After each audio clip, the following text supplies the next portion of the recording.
اگر میں آپ کو بتاؤں کہ آپ زندگی میں سب کچھ کھو سکتے ہیں، غلط فیصلوں کی وجہ سے نہیں بلکہ کوئی فیصلہ نہ کرنے کی وجہ سے۔ سائیکالوجی میں ایک زبردست نظریہ ہے جسے برڈین ڈونکی کہا جاتا ہے۔ فرض کریں یہ ایک ڈونکی ہے، ویسے ہے تو یہ بالو، لیکن فرض کریں اس سائیکالوجی کو سمجھنے کے لیے ہم سمجھتے ہیں کہ ایک ڈونکی ہے، اور ایک طرف یہ پانی کی بوتل ہے اور ایک طرف یہ گاجر ہے۔ اب یہ ڈونکی کو پیاس بھی شدید لگ رہی ہے اور اس کو بھوک بھی بہت لگ رہی ہے۔ اب اس کو پانی بھی نظر آ رہا ہے اور اسے گاجر بھی نظر آ رہی ہے، اور اب یہ ڈونکی یہ سوچ رہا ہے کہ میں پہلے پانی پی لیتا ہوں، اور یہ پانی پینے کی طرف جاتا ہے تو سوچتا ہے کہ یار گاجر تو بہت دور رہ گئی ہے، تو گاجر نہ پہلے کھا لوں، تو پھر گاجر سے جانا شروع کرتا ہے۔ تو گاجر کے قریب پہنچتا ہے، پھر یہ سوچتا ہے کہ یار میں پہلے پانی نہ پی لوں کہ پانی نکل نہ جائے مجھ سے، پھر یہ پانی کی طرف جانا شروع کرتا ہے، ٹھیک ہے۔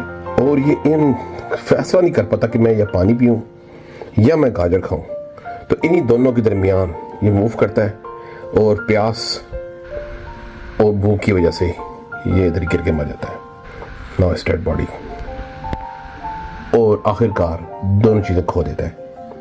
ہم میں سے بہت سے لوگ یہی زندگی کے ساتھ کر رہے ہیں۔ میں کامیاب ہونا چاہتا ہوں لیکن کوئی خطا نہیں لینا چاہتا، میں اپنی زندگی کو بدلنا چاہتا ہوں لیکن کمفرٹ زون نہیں چھوڑنا چاہتا، میں کچھ کرنا چاہتا ہوں لیکن بہترین وقت انتظار کر رہا ہوں، مجھے فٹنس چاہیے لیکن میں جم نہیں جانا چاہتا۔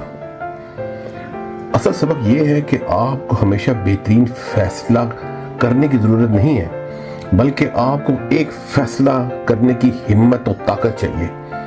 پہلے پانی پی لیں یا گاجریں کھا لیں، کچھ بھی کر رہے ہیں لیکن کچھ کر لیں۔ ان دونوں کے درمیان اگر آپ رہیں گے تو صرف آپ کی موت ہے۔ فیصلہ کوئی بھی کریں، بے شک غلط فیصلہ کر لیں، لیکن غلط فیصلے سے آپ کچھ سیکھیں گے، لیکن فیصلہ نہ کرنا آپ کو وہیں پہ قید رکھے گا۔ کائنڈلی اپنے فیصلوں کے درمیان کھڑا ہونا چھوڑ دیں، فیصلہ کریں، قدم اٹھائیں اور اپنا سفر جاری کریں۔ Thank you.